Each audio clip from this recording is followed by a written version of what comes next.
İmam Hüseyin deyir, Kərbəlada tövhüdü göstərdi, ümmətə ki, tövhid belə yaşanılır. Necə göstərdi? Evladını verdi Allah üçün. Uyğun deyil. İmam Hüseyin tövhidi en güzel yaşayanlardan biriydi. Bir gün İmam Hüseyin Peygamber sallallahu aleyhi ve sellemin qəbrinin yanında durur.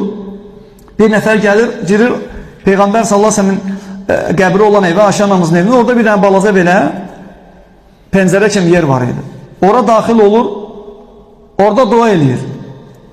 O da deyir ki, mənim babam eşitdim atamdan, atam da babamdan deyir ki, mənim qəbrimin yanında dua eləməyin. Qadağa eləyir, qəbrin yanında dua eləməyə. Qəbir ən əfsəl adam olsa da belə. İmam Hüseyin bəli tövhidi yaşayıb, amma o əməli tövhidə dəlil deyil. Allah üçün ola bilsin kim evladın verib və yaxud da hansı malını mülkü verib, amma o tövhid deyil. Tövhid ibadətlərdə Allahı təkləşdirmək, gizlin, aşkar, böyük, kiçik, bütün ibadətlərdə Allahı təkləşdirib buna heç bir şey şərik qoşmamaq.